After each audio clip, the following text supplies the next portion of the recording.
YouTube, welcome back to the channel. I'm Hank Strange. We're still at the NRA annual meeting 2014 in Indianapolis, Indiana. And I have a very special guest here, the Reverend Kenn Blanchard. Thank you. Okay, author of Black Man with a Gun. And then there's a reboot now, right? Absolutely. Tell us about it. What's going on? Reloaded is after 14 years of being in this community and this activism. It's my lifestyle. It's stuff I couldn't put in the first book.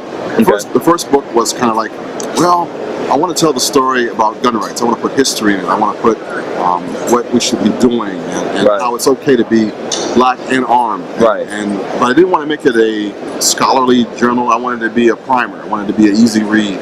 For every man kind of a thing.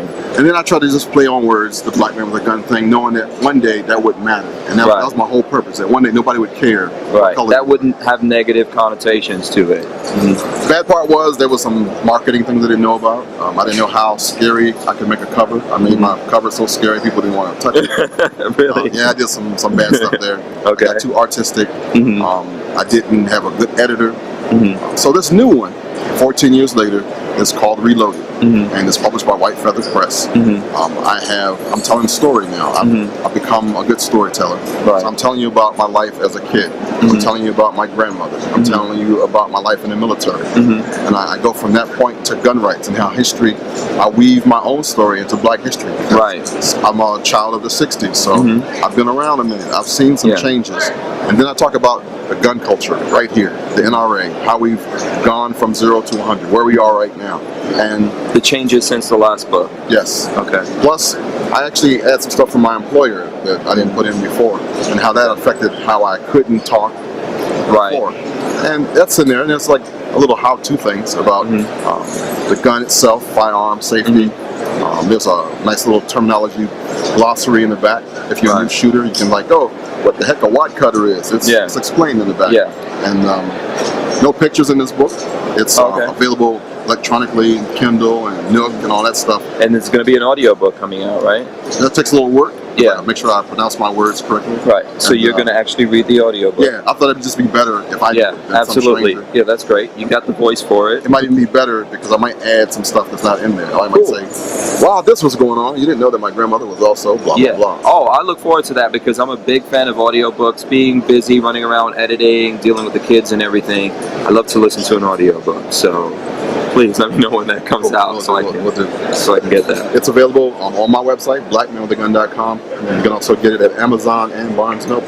Cool. And you know, one of the things I think you alluded to it just now, people don't realize how deep of a real American life you've lived. You know, whenever I hear it, I'm always amazed. You know, you were a Marine, then you were CIA, right? Okay, you're a reverend now. You know, I mean, it's amazing to me. Does the gravity of that ever get you, or is it only when people like me are like, I can't believe you've done all that stuff? To me, I'm like Forrest Gump. I've just been in history, just doing my thing. There's some stuff that nobody knows that I've been a part of. There's quite a few of the gun rights community's triumphs that I've been in the background for. I'm just me, and you're just everybody's trying to do what they can, and that part never kind of comes out. So until somebody reminds you, it's like, okay, when I'm really, really old and they're making a movie, I can go, that's true. That's true. But I'm so proud of you. You know, I'm really proud of what you've done. And that's the reason why my family, I think, came to America. And I'd like to see my kids grow up and live the American dream the way that you have. I'm really proud of that. Thanks, man. Thanks for doing this little interview with me. Appreciate that. Okay? And we've got to shoot together. When you come out to Florida, you got to come shoot with me and Lola Strange. For sure. You know, we're going to have fun. Fun's important. And we're going to shoot lots of guns. That's the main F in firearms. It's supposed to be fun. People forget that. Absolutely. Thanks a lot, Reverend Kenn. Appreciate it. Awesome. How was that? Good.